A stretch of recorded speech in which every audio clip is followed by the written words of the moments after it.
কেন জানি না মিষ্টি এ ব্যথা থাকছি খেয়ালে। আসসালামু আলাইকুম এভরিওয়ান, কেমন আছেন সবাই? অনেকদিন পর নতুন একটি ভিডিও নিয়ে আসলাম। আমি আজকে করব লিপ্পন আর্ট। তার জন্য আমি একটা এমডিএফ বোর্ড নিছি আর এটাকে রাউন্ড করে কেটে নিছি। এখন আমি যা করব সেটা হলো পেন্সিল কম্পাস দিয়ে এটাকে সুন্দর করে দাগিয়ে নিব, এই যে ঠিক এইভাবে। আর এই তো আমি পুরোটা দাগিয়ে নিয়েছি। আর এখানে আমি ক্লে ব্যবহার করব, ক্লে ব্যবহার করেই এই লিপ্পন আর্টটা করব। তো তার জন্য আমি 2টা ক্লের প্যাকেট নিছি। আর বর্তমানে দেখতেছি যে এই ক্লে দিয়ে অনেকেই অনেক কিছু বানাচ্ছে, তো আমি ভাবলাম কেননা আমিও একটা কিছু বানিয়ে ফেলি। তো আমি এই ক্লে দিয়ে লিপ্পন আর্ট করার ট্রাই করতেছিলাম। তো আমি প্রথমেই এখানে হচ্ছে এই ক্লেটাকে লম্বা দড়ির মতো করে নিচ্ছিলাম, একদম মানে চিকন কোনো দড়ির মতো করে নিচ্ছিলাম, যাতে দেখতে সুন্দর লাগে, শেপটা সুন্দর আসে। আর এতে দেখতে পাচ্ছেন আমি এখানে দড়ির মতো করে একটা ফেভিকল আঠা দিয়ে এখানে লাগিয়ে নিচ্ছি। আর আমি এখন এই পুরো এমডিএফ বোর্ডটাই এরকম সেম প্রসেসে এইভাবে আঠা দিয়ে ক্লে দিয়ে লাগিয়ে নিব। আর এখানে আমার 2 প্যাকেট আর একটু বেশি ক্লে লাগছিল এই পুরো এমডিএফ বোর্ডটা কভার করতে।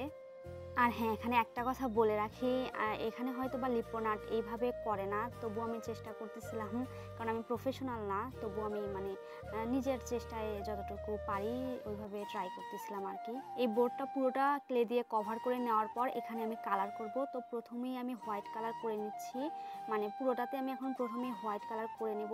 2বার আমি এই হোয়াইট কালারটা করব, যাতে করে ওপরে যে কালারটা আমি করব সেটা যাতে সুন্দর করে ফুটে ওঠে, তার কারণে আসলে এই হোয়াইট কালারটা করা। আমি আসলে এই কাজটা করছিলাম ইউটিউব দেখে, ইউটিউবের কয়েকটা ভিডিও দেখে, আর নিজের জ্ঞানে মনে হয়েছিল যে এভাবে করলে হয়তো বা ভালো হবে, আমি সেভাবেই করছি। আসলে এই ধরনের কাজগুলো করতে আমার খুব ভালো লাগে, আমি খুব আনন্দ নিয়ে করি।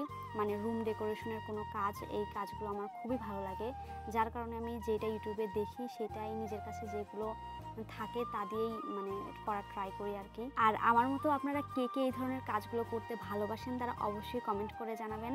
আর এখানে আমি প্রথমেই হচ্ছে মানে কালার করে নিচ্ছিলাম কোথায় কোন কালারটা দিব।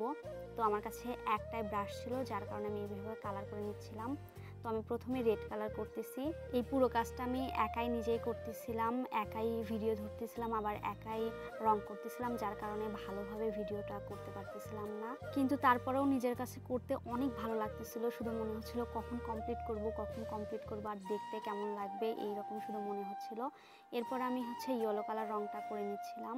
এই সেম প্রসেসে আমি দাগ দিয়ে দিচ্ছিলাম যে কোথায় কোথায় ইয়েলো কালার রংটা করব। তো আমি এটাও কমপ্লিট করতেছিলাম। আর এটা করতে যে আমি একটা কথা রিয়েলাইজ করলাম যে কোনো কাজ করতে করতেই অভিজ্ঞতা হয়।